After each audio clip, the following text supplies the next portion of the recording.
Terima kasih Anda masih bersama kami di Ini Sore. Pemirsa, kami lanjutkan perbincangan terkait 4 nakes pria yang dipidana karena memandikan jenazah wanita. Namun sayangnya pemirsa, Kapolres Pematang Siantar AKBP Boy Sregar tidak bisa melanjutkan perbincangan karena ada agenda lain. Dan kita akan lanjutkan ke Ketua MUI, Pak Kholil Nafis. Ini tadi Pak Kholil sempat menyebutkan bahwa dalam keadaan darurat boleh begitu, Pak. Ini untuk keadaan daruratnya saat pandemi saja atau di luar pandemi ini boleh juga, Pak? Ya, memang fatwa ini dikeluarkan untuk merespon kondisi pandemi COVID-19. Di mana orang-orang yang meninggal terkena COVID itu dulunya kan serem sekali. Kita tidak boleh mendekat, ya, dan harus jauh-jauh karena menular kepada kita. Meskipun menurut agama Islam, orang yang meninggal karena COVID itu mendapat pahala syahid fil akhirah.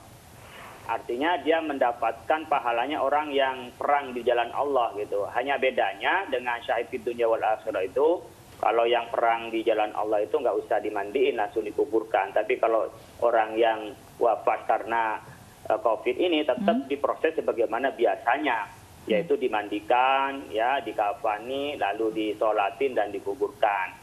Nah, karena kita menjaga terjadinya doror kepada orang lain, terjadinya bahaya dan membahayakan dengan penularan itu, maka kami memberikan klausul kondisi normal itu harus dilakukan oleh orang yang jenis yang sama dengan yang dimandikan itu.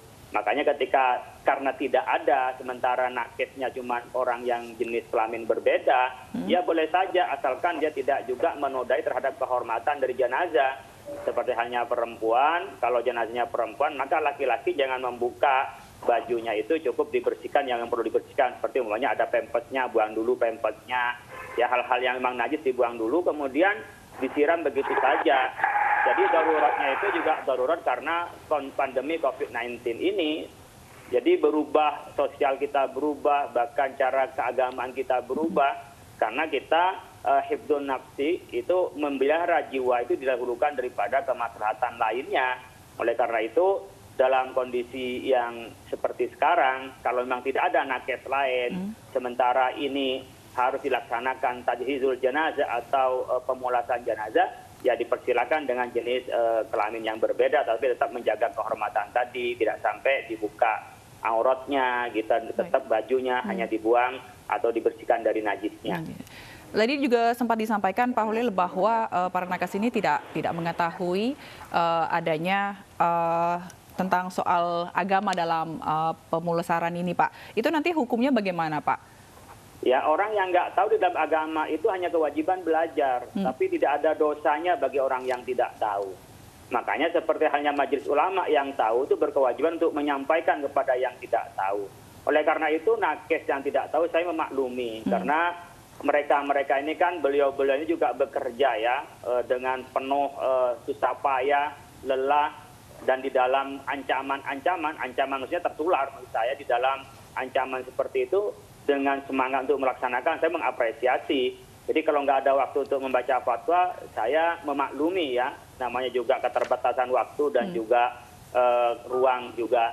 Nah, yang perlu adalah bagaimana rumah sakit ini tentu kan ada kepalanya, ada pengurusnya ya, ada kepala rumah sakitnya. Inilah dijadikan sebagai SOP atau seperti tadi dipersilahkan mamanya mulai dari sekarang yang belum ada pemulasan jenazah yang dua jenis kelamin, yaitu ada dari laki-laki ada perempuan, harus diadakan.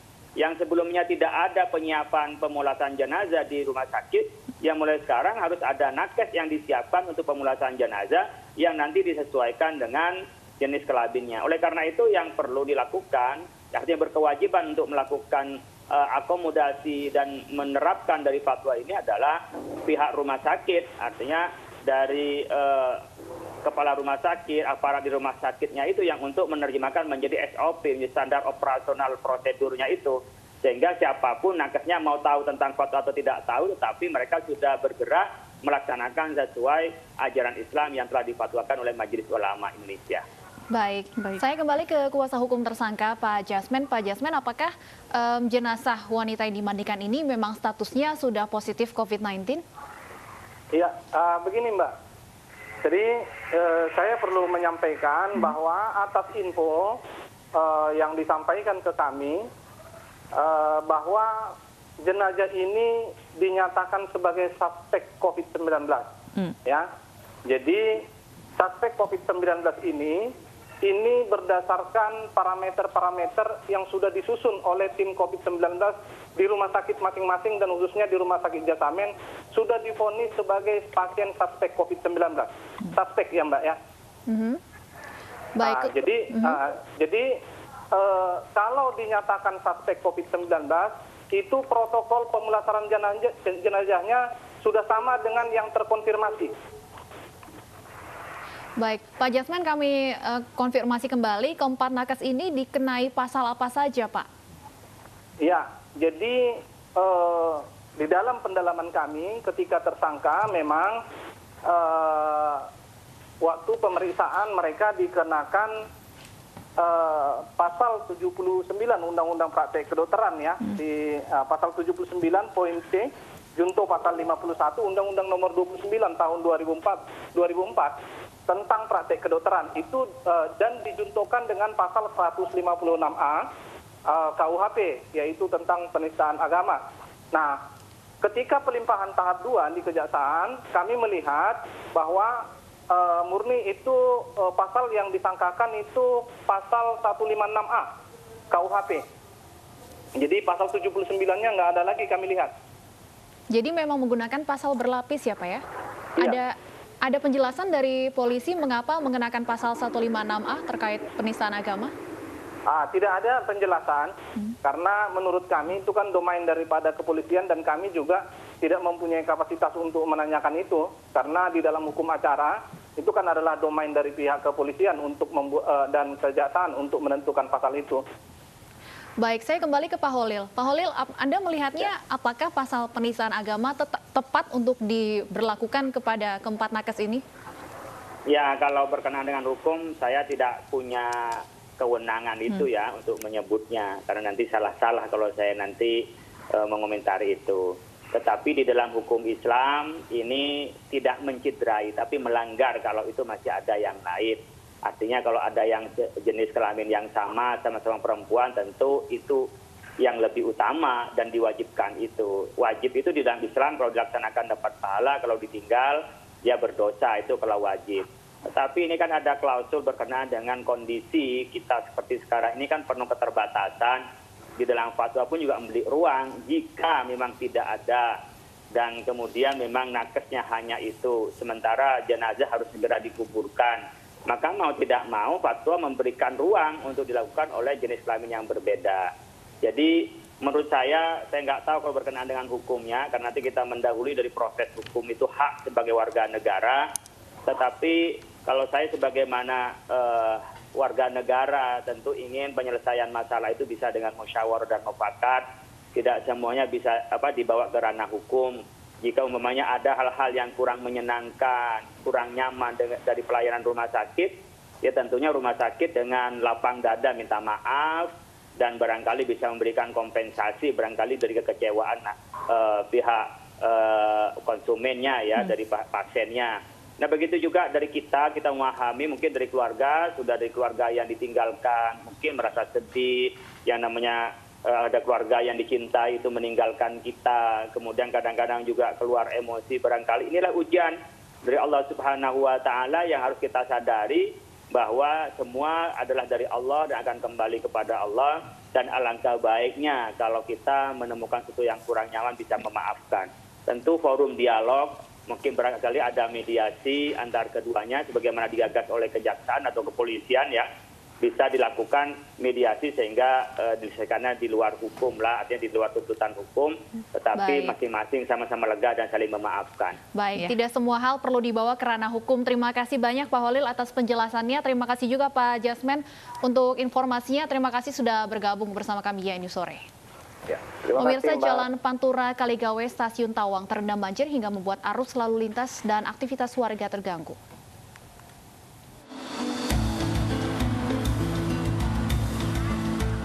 Jalan Pantura Kaligawe Semarang, Jawa Tengah terendam banjir dengan ketinggian hingga 60 cm.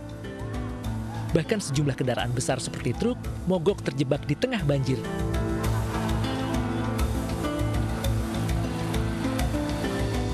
Begitu juga dengan pengendara sepeda motor yang harus menuntun kendaraannya melewati banjir.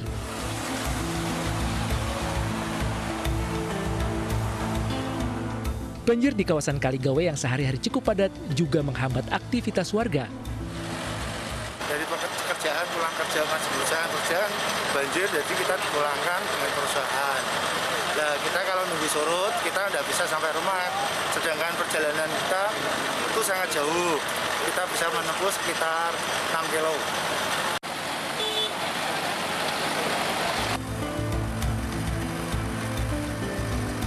Sebuah mobil dan mesin pompa air disiagakan di lokasi untuk membantu menguras banjir di kawasan Kaligawe, Semarang.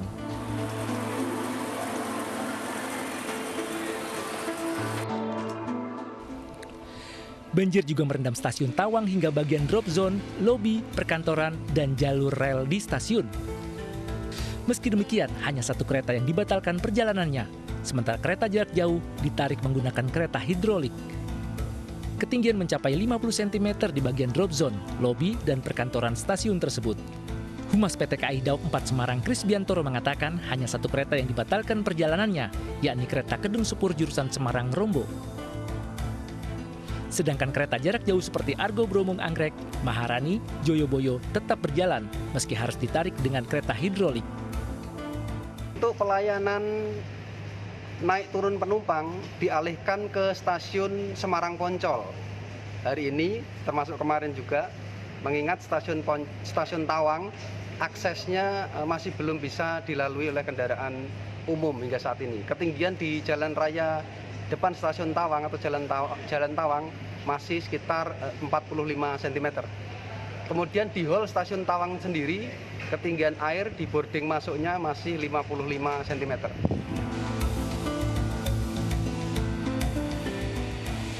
Untuk sementara pelayanan naik turun penumpang dialihkan ke stasiun Poncol. Pihak stasiun terus menyedot air dengan pompa penyedot berkapasitas besar. Tim Liputan iNews melaporkan. Banjir masih merendam permukiman warga di Kecamatan Pebayuran, Kabupaten Bekasi, Jawa Barat. Banjir akibat luapan Sungai Citarum sejak Sabtu lalu.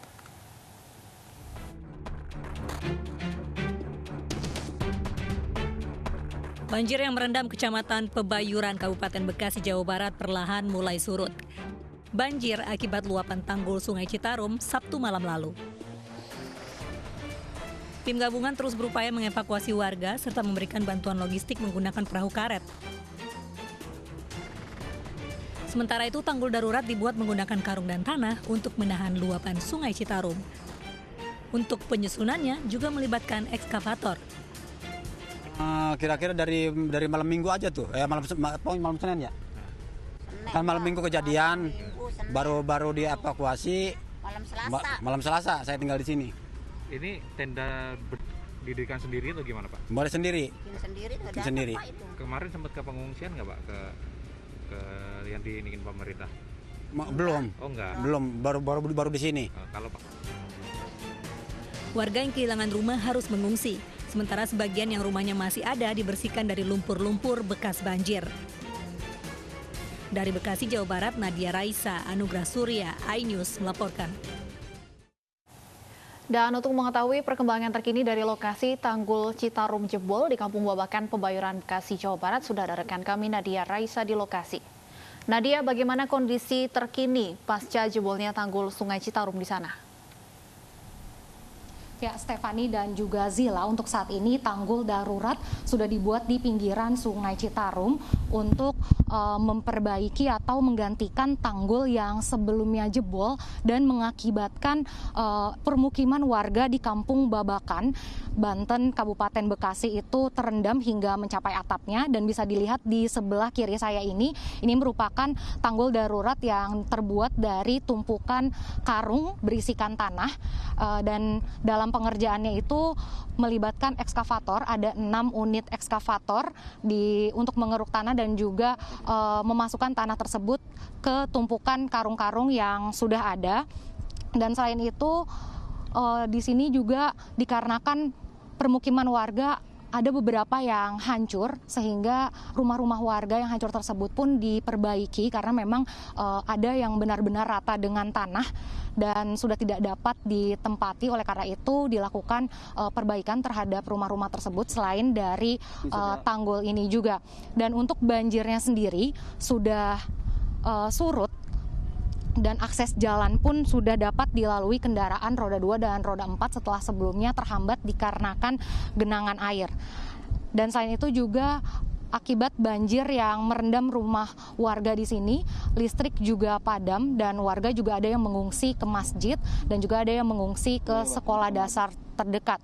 Nah, sementara itu pada tadi siang Presiden Joko Widodo juga menyambangi lokasi ini bersama dengan Menteri Sosial Tri Risma hari ini, lalu juga ada Menteri PUPR Basuki Hadi Mulyono beserta dengan Gubernur Jawa Barat Ridwan Kamil yang meninjau ke lokasi tanggul jebol ini.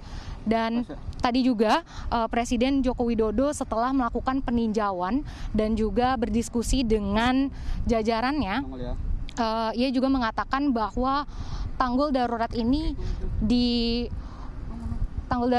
ditargetkan untuk selesai maksimal 2 hari lagi. Selain itu juga dikarenakan banyaknya permukiman yang hancur, yaitu ada sekitar 30 rumah, maka rumah-rumah tersebut akan diperbaiki secepatnya agar warga sudah dapat menempatinya kembali. Sementara itu selain di Kampung Babakan Banten ini, dampak dari jebolnya tanggul Sungai Citarum juga mengakibatkan permukiman di Kampung Garon Cangkring, Desa Jaya Laksana, Kabupaten Bekasi juga ikut terendam. Sementara di Kampung Cangkring tersebut itu airnya belum surut sehingga untuk bantuan logistik baik itu makanan, minuman, dan obat-obatan harus didistribusikan menggunakan perahu karet karena memang sawah dan juga permukiman warga masih tertutup air. Itu sekitar ketinggiannya 1,5 hingga 2 meter. Dan tadi kami beserta dengan TNI Angkatan Laut juga sempat mendistribusikan bantuan-bantuan logistik ke beberapa titik pengungsian yang ada di Kampung Cangkring tersebut, dan di sana warga menyambut dengan antusias bantuan tersebut karena tidak semua warga dapat dievakuasi. Mereka tetap ingin tinggal di sekitar rumah mereka karena mereka mengaku mereka memiliki hewan ternak yang harus diurus sehingga tidak dapat dievakuasi. Dan di sana juga terdapat posko utama dan terdapat juga dapur umum, dan nantinya makanan-makanan atau hasil logistik dari dapur umum tersebut pun diberikan atau didistribusikan menggunakan perahu karet ke titik-titik pengungsian ataupun ke rumah-rumah warga yang ada di sana. Ya, Zila dan juga Stefani. Baik, terima kasih Nadia Raisa atas laporan Anda langsung dari Bekasi, Jawa Barat.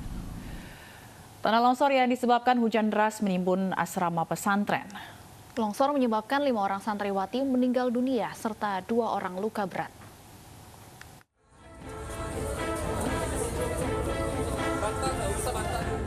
Satu persatu jasad korban tertimbun longsor dievakuasi tim gabungan dari BPBD, polisi, dan TNI serta Tagana.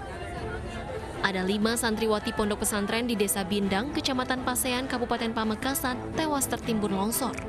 1 orang lainnya menderita luka parah. Korban ditemukan di bawah reruntuhan. 5 jasad korban longsor usai divisum akan dibawa pulang keluarga ke rumah masing-masing.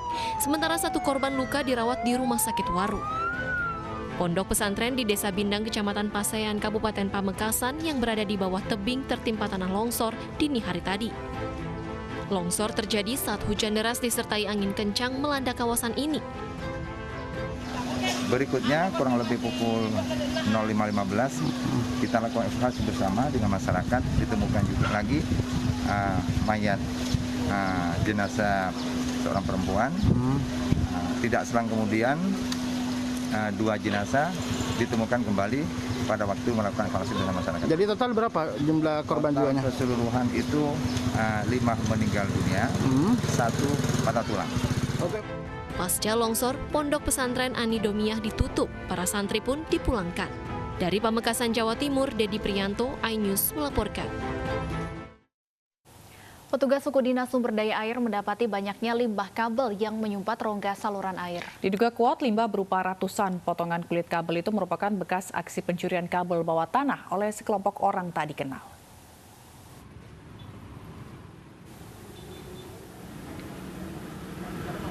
Petugas Sudin Sumber Daya Air langsung membersihkan tumpukan sampah berupa limbah kabel yang menyumbat saluran drainase di Jalan Garuda, Kemayoran, Jakarta Pusat, Rabu siang. Satu persatu potongan kulit kabel berukuran 1 meter lebih berhasil dievakuasi secara perlahan. Hasilnya, petugas mendapati limbah kabel dalam jumlah yang cukup besar. Limbah kulit kabel ini diduga kuat akibat ulah para pelaku pencurian kabel bawah tanah yang meninggalkan kulit kabel tersebut usai mengupas bagian tembaga. Dan banyaknya limbah yang menyumbat saluran air ini kerap membuat wilayah tersebut tergenang air saat hujan deras mengguyur. Karena memang sekarang kan sistem trotoar kita tertutup ya tidak terlihat, kalau hujan baru melihat. Selama ini kita berpikir karena ini memang debit air tinggi, ternyata bukan. Ini air yang tersumbat sehingga tali-tali air kita walaupun berfungsi baik ternyata di dalamnya tersumbat. Ternyata di dalamnya ada kabel-kabel yang hampir kita pastikan ini 1 truk engkel kalinya. Kira-kira ini baru lebih kurang baru sekitar 25 meter dari teman-teman SDA kecamatan. Wakil Gubernur DKI Jakarta, Ariza Patria mengungkapkan alasan Kepala Dinas Sumber Daya Air DKI Jakarta, Juwaini Yusuf, dicopot dari jabatannya. Hal tersebut merupakan rotasi jabatan biasa, bukan soal masalah personal atau kinerja. Wagub DKI Jakarta Riza Patria menjelaskan bahwa pencopotan Juwaini tidak ada kaitannya dengan kinerja penanganan banjir di Jakarta. Menurutnya, seluruh jajaran pemerintahan yang ada saat ini sudah bekerja dengan baik. Bahkan Riza menilai Juwaini berkontribusi maksimal dan berhasil mengemban jabatannya dengan baik. Kini Juwaini mengemban jabatan sebagai Wakil Wali Kota Jakarta Utara. Sedangkan posisi Kepala Dinas SDA DKI Jakarta digantikan Yusmada Faizal yang sebelumnya menjabat sebagai Asisten Pembangunan dan Lingkungan Hidup Sekretariat Daerah DKI Jakarta. Banjir ini kan masalah kita setiap tahun. Jadi Pak Juwaini sejauh ini bekerja sudah cukup baik. Terbukti kita lihat pada banjir tahun ini kita berhasil mengurangi genangan, banjir, dan mempercepat surutnya air. Pergantian daripada Kadis SDA itu biasa. Memang Pak Yus ini orang yang memiliki kemampuan yang baik sehingga ditempatkan di SDA. Polisi meringkus warga negara Rusia yang merupakan buronan Interpol bernama Andrei Kovalenka. Selengkapnya sesaat lagi, kami akan segera kembali.